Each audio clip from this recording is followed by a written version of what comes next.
नमस्कार, बहुत स्वागत है आपका। मैं हूं आपके साथ प्रेरणा मिश्रा।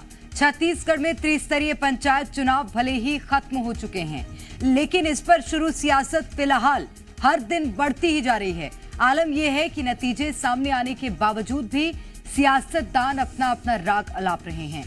कांग्रेस का कहना है कि चुनाव में गड़बड़ी की गई है और बीजेपी जीते हुए प्रत्याशियों को डराने धमकाने का काम कर रही है, तो वहीं दूसरी ओर बीजेपी का कहना है कि कांग्रेस हार स्वीकार कर उस पर मंथन करे। तो आखिर क्यों पंचायत चुनाव को लेकर नेताओं के अलग ही दावे हैं? क्यों कांग्रेस धांधली का आरोप लगा रही है? करेंगे आज बात इसी मुद्दे पर।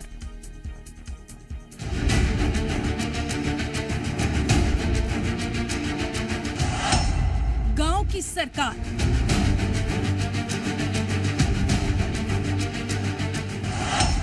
जीत हार के दावे बेशुमार।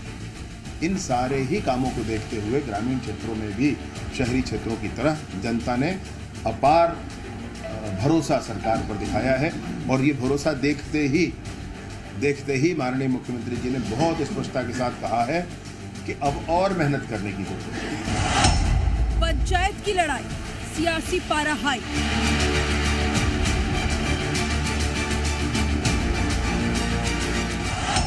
चुनाव में धांधली की क्यों उठी बात? उसी प्रकार से कितनी धांधलियां कर रहे हैं वो देखने को मिल रहा है। कब खत्म होगा दावे वाला घमासान? और सबसे पहले आपको नेताओं के बयान सुनवा देते हैं, क्योंकि कोई इस चुनाव के नतीजे सामने आने के बाद गड़बड़ी का आरोप लगा रहा है, तो कोई जीत से गदगद है। आखिर क्या है पूरा मामला, ये रिपोर्ट देखिए।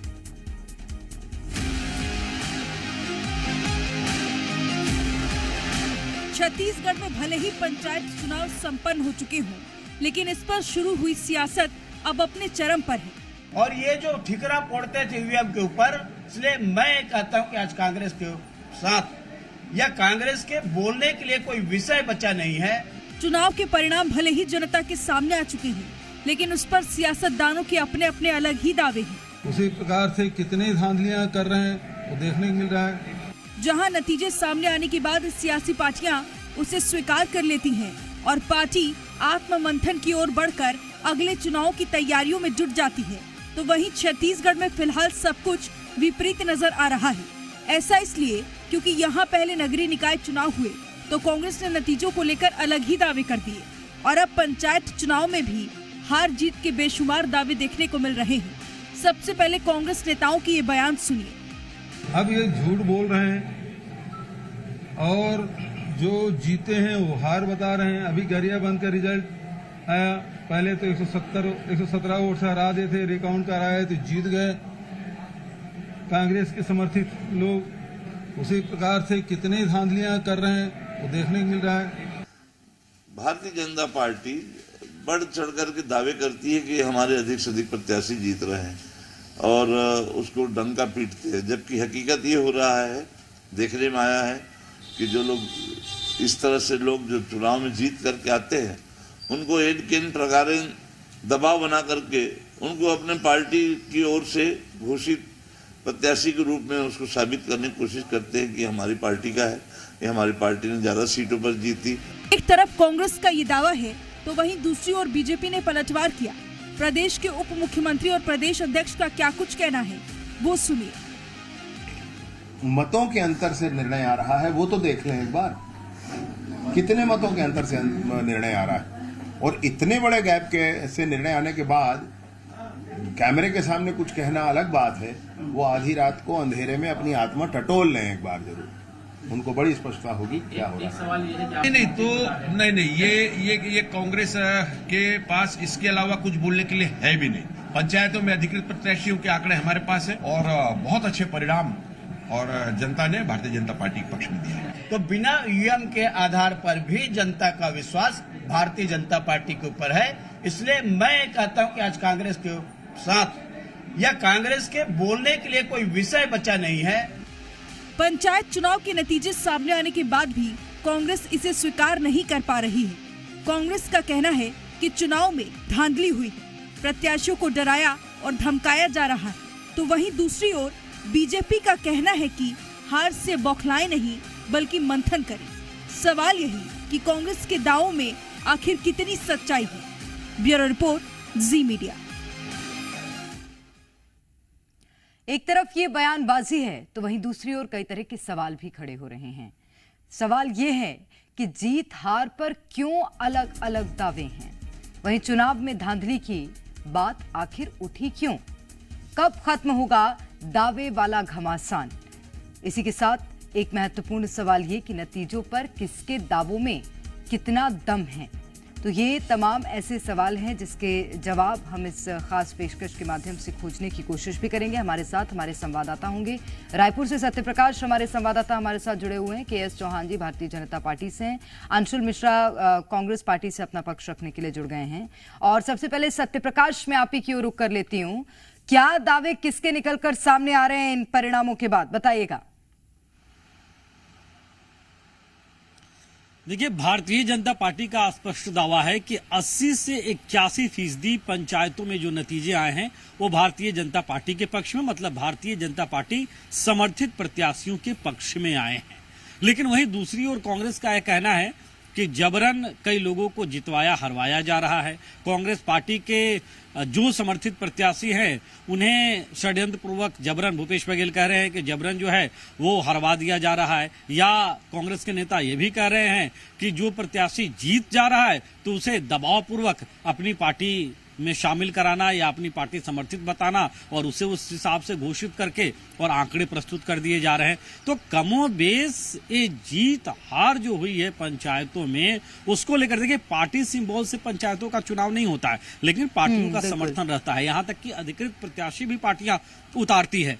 लेकिन बावजूद इसके जिस तरह से ये देखा जा रहा है इस बार पंचायत के चुनावों के नतीजे आने के बाद कि नतीजों को लेकर कि हमने इतना जीता और हमने इतना जीता, इस पे जो राजनीतिक बयानबाजी हो रही है वो कहीं ना कहीं एक अलग तरह से राजनीति को परिभाषित करती हुई या ले जाती हुई दिखाई दे रही है। हालांकि सबके बीच जिस तरह से दावे किए जा रहे हैं, उन दावों को लेकर पिछले दिनों जैसे पहले चरण का जो पंचायतों में नतीजे आए, भारतीय जनता पार्टी का दावा था कि करीब करीब जो सुबह तक का दावा था कि 120 सीटों पे जीत हासिल हुई। वहीं बाद में कांग्रेस पार्टी ने प्रेस कॉन्फ्रेंस किया और आंकड़े प्रस्तुत कर दिए कि हम ज्यादा में जीते हैं। आंकड़े प्रस्तुत करने का ठीक है, मैं इसको लेकर जवाब ले लेती हूँ। सत्यप्रकाश, हमारे साथ भारतीय जनता पार्टी से के.एस. चौहान जी जुड़े हुए हैं। के.एस. चौहान जी, ये क्या है? कांग्रेस पार्टी बोल रही है हमें ज्यादा समर्थन मिला है, भारतीय जनता पार्टी बोल रही है हमें ज्यादा समर्थन मिला है, और इतनी ज्यादा वर्चस्व की लड़ाई है क्यों? ये पंचायत चुनाव इतने मायने रख रहे हैं? मायने तो एक पंच का भी चुनाव रखता है और कोई भी प्रेसिडेंट का भी चुनाव रखता है। भारतीय जनता पार्टी जो कटिबद्ध है सिर्फ और सिर्फ देश, प्रदेश और अपने शहर गांव की सेवा करने के लिए और इसी कटिबद्धता को, इसी विचारधारा को देख के जो जनता है उन्होंने ऐसा आशीर्वाद दिया है। 80% से 81% लगभग हमारे जो गांव में समर्थित जो पंच सरपंच हैं वो जीते हैं। तो इसका मतलब क्या है? इसको जीतवाना नहीं कहते, इसको स्थापित करना कहते हैं। और कांग्रेस पार्टी को जो हराना नहीं कहते, कांग्रेस पार्टी को उखाड़ना कहते हैं। जैसे कि हमने नगर निगम चुनाव में देखा, नगर निकाय चुनाव कहाँ क्या हाल हो गया है। 111 वर्ष का जो रिकॉर्ड था वो टूटा हुआ। 15 साल से आप रायपुर में थे, आपका महापौर, आपका पार्षद चुनाव हार जाता है। 50 साल से कांग्रेस पार्टी कांकेर में थी, कांग्रेस 50 साल से वो तक हार जाती है 50 साल के बाद कांकेर। तो ये क्या है? तो ये जनता का मैंडेट जो है, नहीं, ये आप कह रहे हैं जनता का मैंडेट। मैं आ रही हूँ के.एस. चौहान जी आपके पास। ये कहना आपका है, क्योंकि कांग्रेस पार्टी कुछ और कह रही है। कांग्रेस ये कह रही है कि जबरन चुनाव जीती है भारतीय जनता पार्टी, लोगों को या तो शामिल कराया गया है या तो वहां पर भी जबरदस्ती कराई गई है। जी, मेरा सिर्फ एक ही कहना है कि देश जो है ना वो किसी पार्टी से नहीं चलता, देश संविधान से चलता है और कानून से चलता है। और कानून और देश के संविधान के हिसाब से जो उचित हो रहा है वो हो रहा है। अगर आपको ऐसा कुछ लगता है कि गैर कानूनी हुआ है तो आप कोर्ट में जाइए, आप FIR लिखाइए। बहुत तरह तरह के हमारे संविधान में बहुत सारी चीजें हैं, एक भी चीजें कोई भी गैर कानूनी नहीं हो सकती हैं हमारे संविधान के हिसाब से। आप क्यों नहीं जा रहे हैं अभी तक FIR दिखाने? आप क्यों नहीं जा रहे हैं कोर्ट में? क्या बात है? ठीक है, मैं पूछ लेती हूँ। अंशुल मिश्रा जी हमारे साथ कांग्रेस पार्टी से जुड़े हुए हैं। अंशुल मिश्रा जी, कहना ये है भारतीय जनता पार्टी का कि अगर कोई धांधली हुई है, आप ऐसा महसूस कर रहे हैं, तो जाइए कोर्ट, दरवाजे खुले हैं, पुलिस के पास जाइए, FIR कराइए। जी बिल्कुल, आपके न्यूज चैनल के माध्यम से सर्वप्रथम तो मैं कांग्रेस के जो 250 हमारे प्रत्याशी जीत कर आए हैं, जिसमें समर्थित लोग भी हैं और अधिकृत व्यक्ति भी हैं, उनको बहुत बहुत बधाई एवं शुभकामनाएं देना चाहता हूं। एक बात। दूसरी बात, जब इनसे पंचायत चुनाव के बारे में प्रश्न किया जा रहा था और जब ये निकाय चुनाव के बारे में ये बताने के लिए बता रहे थे कि कांग्रेस किस तरह से हारी है, उसमें यह जनता ने स्पष्ट कर लिया था कि 80% तक का कौन जीता है और कौन हारा है, ये इनकी श्रीमुख पर आ गया। इनको धन्यवाद देता हूं। और तीसरी बात, मुझे वो डॉन पिक्चर का आज वो डायलॉग याद आ रहा था कि मेरे राजनीतिक दुश्मन यह समझते थे कि मैं गुमनामी के समुद्र में खो जाऊंगा, अब कभी वापस लौट के ना आऊंगा, लेकिन पंचायत चुनाव तो आने दो, एक एक की रगों में बसकर मैं दिखाऊंगा, इसी को मैं कांग्रेसी कहलाऊंगा। ये कांग्रेस का पुरानी परिपाटी रही है। और ये जो लोकतंत्र और संविधान की बात कर रहे हैं, इन्होंने कहा है कि आप जाइए FIR दर्ज कराइए, कोर्ट में बहुत सारे मार्ग प्रशस्त हैं, संविधान का बहुत बड़ा इन्होंने हवाला किया। हालांकि ये संविधान को बार बार तोड़ते मड़ोड़ते अवश्य रहते हैं, PMLA कानून रात को 2 बजे बना ले जाते हैं। खैर ठीक है, उस पर विषय पर नहीं चर्चा करना मैं, लेकिन हम इनको थोड़ा सा स्पष्ट कर दें आपके जिम्मेदार न्यूज चैनल के माध्यम से कि अगर इस प्रकार की धनबल और जनबल की लड़ाई में अगर आप अपना धनबल का प्रयोग आने वाले समय में करेंगे, आंकड़े तो आप बेशक बना सकते हैं और शुभकामनाएं मैं देता हूं आंकड़े बनाने के लिए ऑफिस में बैठकर, लेकिन इसका मार्ग भी प्रशस्त है, कानून का मार्ग भी प्रशस्त रहेगा और कानून के मार्ग में भी हम जाकर दिखाएंगे।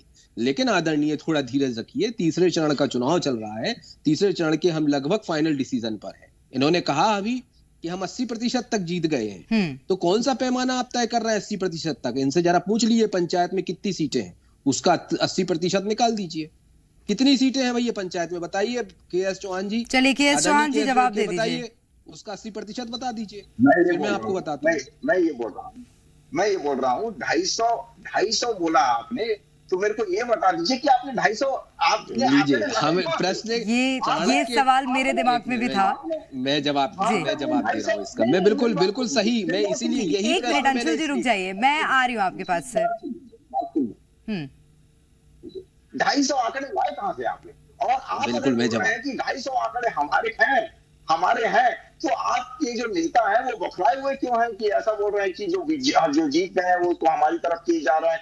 और मतलब आपका ये कहना है कि जो हमारे प्रत्याशी जीते हुए हैं, जो हमारे समर्थित प्रत्याशी जीते हुए हैं, हमारे प्रत्याशी लगभग 115 के आसपास हमारे प्रत्याशी अभी तक जीत गए हैं, जिसका रिजल्ट आ चुका है, जिसका रिजल्ट आ चुका है उसका 80 से 81% तक हम लोग जीत चुके हैं, ये बोलना है हमारा। दूसरा जी, आपने बोला कि 250 किस चीज का 250? मेरे को ये तो बता दीजिए कि 250 मतलब कहां से आंकड़े लेके आया? वो एक टॉन्ट कस रहे थे, मुझे लगता है। मैं लौटूंगी अंशुल मिश्रा जी के पास आऊंगी। मैं सत्य प्रकाश में आपसे सवाल ले लेती हूँ। ये दोनों पार्टियां अलग अलग दावे कर क्यों रही हैं? मुझे समझ नहीं आ रहा। सत्य प्रकाश जरा समझा दीजिए। कांग्रेस पार्टी बोल रही है हमें ज्यादा समर्थन मिला है, भारतीय जनता पार्टी भी यही बोल रही है हमें ज्यादा समर्थन मिला है। मैं आम जनता हूं, मैं किस पर विश्वास करूं? देखिए, मुझे तो एक अदम गोंडवी का कहा हुआ याद आ रहा है शेर कि तुम्हारे फाइलों में गांव का मौसम गुलाबी है, लेकिन तुम्हारे दावे झूठे हैं, तुम्हारे आंकड़े किताबी है। हालांकि किसके झूठे हैं किसके किताबी है तय करना हमारा काम नहीं है। बस मुझे एक शेर याद आ गया। सबसे बड़ी बात यह है कि अपने अपने दावे किए जा रहे हैं, लेकिन वो दावे क्यों किए जा रहे हैं? वो दावे किन तथ्यों के आधार पर किए जा रहे हैं? वो दावे जो है वो टैबुलेशन किस तरह से हुआ है, क्या उसके आधार पर किए जा रहे हैं? क्योंकि अभी तक फाइनल आंकड़े जो है वो अब तक सामने निकल के कई जगहों के नहीं आए। हाँ, ये जरूर है कि राजनीतिक पार्टियां अपनी अपनी बड़ी टीम बना के रखी थी, जो एक एक बारीक एक एक जिला पंचायतों से लेकर जनपद पंचायतों तक में और सरपंच पंच के नतीजों पे नजर रखी हुई थी। अब भारतीय जनता पार्टी के पास भी ऐसी टीम थी और कांग्रेस के पास भी ऐसी टीम थी। अपनी अपनी टीमों के टैबुलेशन से जो आंकड़े आए हैं उन आंकड़ों को लेकर दावे किए जा रहे हैं और उन आंकड़ों में ये कहा जा रहा है कि हमने अच्छा पाया है, तो दूसरी तरफ कांग्रेस कह रही है कि हमने अच्छा पाया है, भाजपा कह रही है हमने अच्छा पाया है। अब इंतजार अधिकृत आंकड़ों का मुझे लगता है कि थोड़ा और करना होगा। हालांकि पहले चरण का और दूसरे चरण का अधिकृत आंकड़ा तो शायद आ गया होगा, लेकिन तीसरे चरण का अधिकृत आंकड़ा आने में हो सकता है कि कल का एक वक्त लगे। लेकिन फिर भी अपने अपने दावे हैं और इन दावों से इनकार नहीं किया जा सकता। हालांकि किनके दावे ज्यादा मजबूत है ये तो बहुत मजबूती से अपने अपने पक्ष दोनों पार्टियां रख रही है, लेकिन मुझे लगता है कि फाइनल दावे चूंकि ये समर्थित रहता है, पार्टीगत अगर रहता, सिंबल पे रहता तो तमाम और मेरा सवाल भी इसीलिए था सत्य प्रकाश, क्योंकि इसमें अगर देखा जाए तो सामने से कोई पार्टियां चुनाव नहीं लड़ती। हाँ, समर्थन जरूर होता है पार्टियों का, सिंबल वाइज चुनाव इसमें नहीं लड़ा जाता है। अंशुल मिश्रा जी, सवाल मेरा आपसे है, एक तो आप के.एस. चौहान जी के सवाल का जवाब दे दीजिए कि 250 आंकड़े कहां से, क्या बोल रहे हैं सर? और दूसरी बात ये भी बताइएगा कि अगर कांग्रेस पार्टी कह रही है कि कांग्रेस पार्टी को इतना ज्यादा समर्थन मिला है जनता का, तो फिर ये आरोप क्यों लगाए जा रहे हैं धांधली हुई है चुनाव में? क्योंकि समर्थन मिलना और अपार समर्थन मिलना में मोहतरमा सिर्फ उतना अंतर होता है जितना सूजी और धागे में अंतर होता है। लिमिट ही क्रॉस कर दी ना, 250 बता दिया आपने तो। मैं उसी पर आ रहा हूँ ना, एक बिंदुवार तरीके से मैंने 250 क्यों बोला है, ये बहुत बड़ा एक बात के को जवाब दूंगा आपको, थोड़ा सा धैर्य मुझे समय देंगी तो। समर्थन मिलना और अपार समर्थन मिलने में बहुत जमीन आसमान का फर्क है, तभी मैंने वो डॉन पिक्चर का आपके कहीं ना कहीं डायलॉग मारने का प्रयास किया। आज के पहले जब भी पंचायत चुनाव होते थे इस प्रकार की तो कहीं नूराकसी नहीं होती थी, क्योंकि ट्रांसपेरेंसी हमारे आपके लोकतंत्र के चतुर्थ स्तंभ पर रखी हुई रहती थी। लेकिन विडंबना है, संविधान की विडंबना है इस लोकतंत्र की कि जिम्मेदार न्यूज चैनल की एंकर महोदया ये कह रही है कि आखिर हो क्या रहा है। आप समझ लीजिए, लोकतंत्र का चतुर्थ स्तंभ खड़ा होकर पूछ रहा है कि हो क्या रहा है, और चलती हुई सरकार जो है वह स्पष्ट ही नहीं सवाल कर रहे हैं। अंशुल मिश्रा जी, आप दोनों पार्टियां आपस में अपने अपने आंकड़े गिना रहे हैं, फाइनल आंकड़े आने के बावजूद, नहीं आने के बावजूद गिना रहे हैं अपने अपने आंकड़े, और सवाल मुझसे कर रहे हैं आप। नहीं, आपके ऊपर सवाल नहीं है, आपके ऊपर जो आप निष्पक्षता का जो आपका काम हुआ करता था, जो आपको पहले से आंकड़े प्राप्त हो जाते थे आज के पहले जो भी चुनाव होते थे। लेकिन आज तीसरे चरण का, उसके बाद तो हमारे पास आंकड़े आएंगे।